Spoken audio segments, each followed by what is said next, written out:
Alors, écoutez, tout d'abord, je suis vraiment ravi d'être avec vous aujourd'hui. Ça n'a pas été facile parce que je viens à l'instant d'arriver de San Francisco. J'ai eu la chance d'être invité par Apple pour la keynote. Alors, j'ai même pas eu le temps ni de me changer, ni de passer chez moi.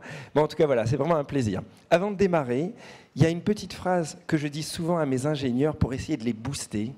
C'est « The best way to predict the future is to invent it ». C'est quelque chose que j'ai toujours essayé de mettre dans mon sport, d'abord dans ma carrière de sportif, et maintenant dans l'entreprise.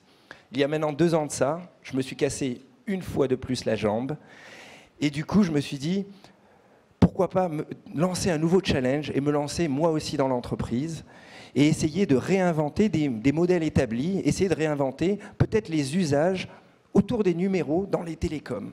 Je voyais les choses en grand. Dans ma carrière, j'ai toujours vu les choses en grand.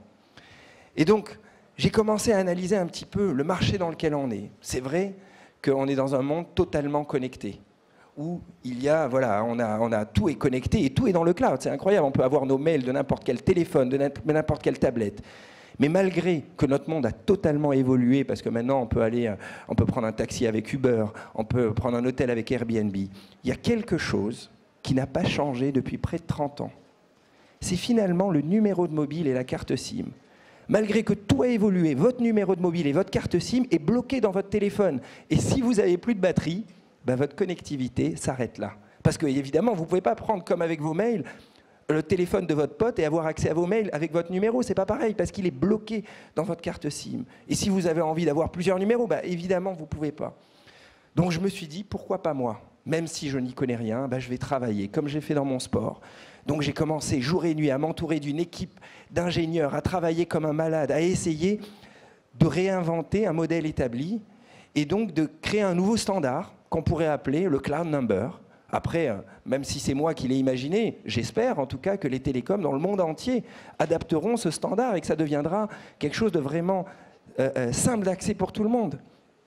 Regardez, je vais vous donner quelques exemples. Pourquoi ça va vous changer la vie?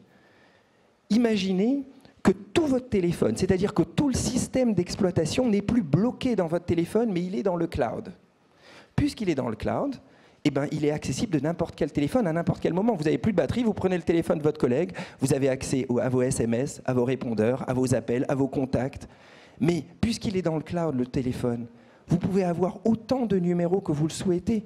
Et même de n'importe quel pays, vous pouvez, pour le kiff, vous prendre un numéro australien, japonais, néerlandais.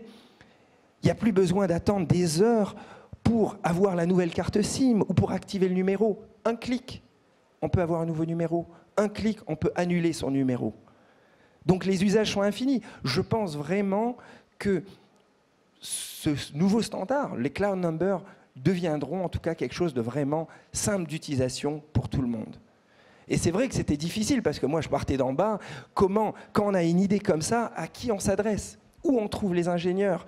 Comment on arrive à monter une équipe, embaucher des ingénieurs un par un? Alors c'est vrai que au début j'y connaissais rien, mais maintenant je sais comment on parle à des ingénieurs, comment on arrive à les motiver, comment on arrive à parler code avec eux, et c'est une expérience extraordinaire à vivre. Et finalement, le message que j'ai envie de donner avec ça, c'est vraiment... Même quand on vient d'en bas, même quand on est dans des domaines, en France, on met souvent des étiquettes, et c'est vrai que j'avais toujours cette étiquette de sportif.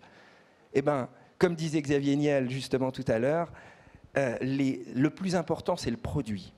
Même si on n'a pas de réseau, même si on vient d'un domaine complètement différent, si vraiment le produit apporte quelque chose, et je pense que les cloud numbers, la technologie des cloud numbers va vraiment apporter, ça peut devenir, voilà, un standard mondial. Donc voilà, c'était pour vous raconter cette histoire, pour vous expliquer un peu les différents usages. Et je vous remercie beaucoup. Alors, je n'avais pas prévu, donc finalement, je suis un peu en avance sur le temps, mais je vais laisser du temps justement aux autres. Et je vous remercie beaucoup. Merci.